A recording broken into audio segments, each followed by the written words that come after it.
We can improve our ability to focus. And it starts by training your brain to focus until the distractions stop being distractions.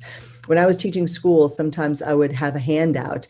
And as soon as I give a handout to people and they're supposed to read the article in the handout, they would reach for their phone. Like, wait a second, the handout is not in your phone. The handout is in front of you. But we're so used to being distracted that it's hard to train our brains to not distract ourselves. So please focus on your most important tasks. This is part of regaining focus. Break your large tasks into smaller ones. Map those out. Don't take an 8-hour project and decide you have to do it for 8 hours. Take an 8-hour project and break it down into 16 30-minute projects, and that will help your brain from becoming overloaded. Practice focus like it is a skill, because it is.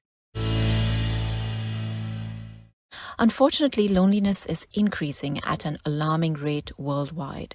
In the United States alone, in 2020, 61% of Americans reported feeling lonely. 71% of them were millennials, 79% were Gen Z, and 50% were baby boomers. In the United Kingdom, the spread of loneliness is so troubling that they had to appoint a minister for loneliness to address this issue.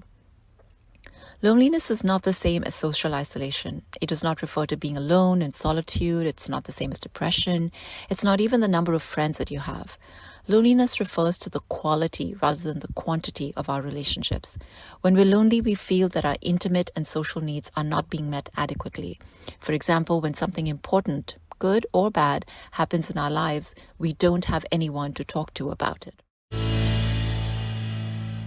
Busyness is the enemy of leadership. It's easy to get so caught up in everything that's got to get done that we stop monitoring our thoughts. The problem with that is that our thoughts directly impact the quality of our work, how well we execute. So if we want to operate at the highest level possible, we need to engage what I call next level thinking. Here's what that looks like. Right now, I'm recording this message on my iPhone, which is a perfectly efficient device. Whenever it receives an input, it automatically produces a corresponding output. If I press the home button, it goes to the home screen. If I type a letter, that letter appears. What the phone doesn't do is hesitate or doubt itself or compare itself to other phones. It just does its work perfectly. We human beings are a bit more complicated. We engage in what I call a trigger to trouble process, which is 4 stages that very often get us into trouble.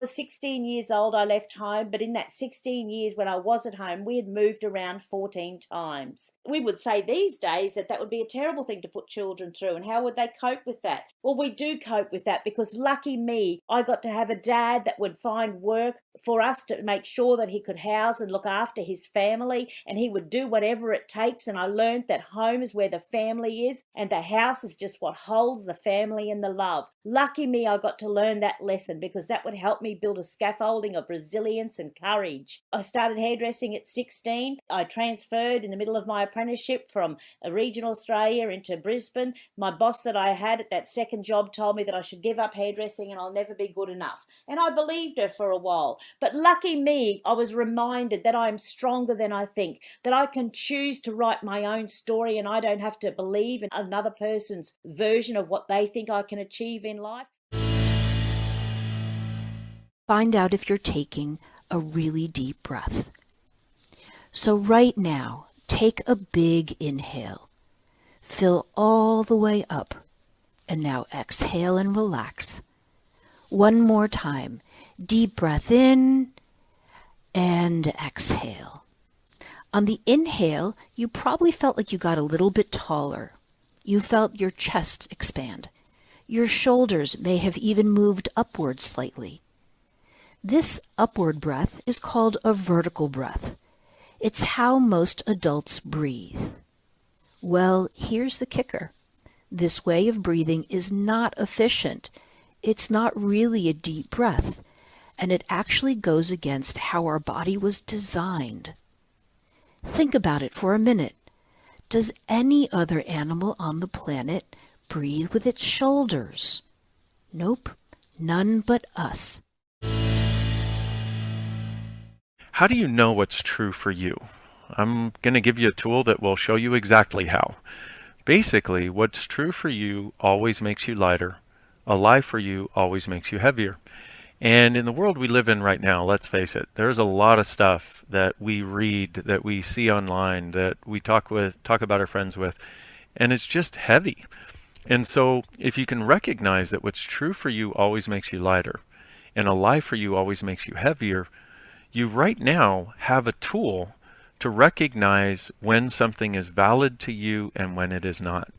And my suggestion is, if you're in the middle of a conversation and it's really heavy, change the subject. If you're on a website and that's getting really heavy, change websites. The more choices that you make that create lightness in your life, the lighter your life will be.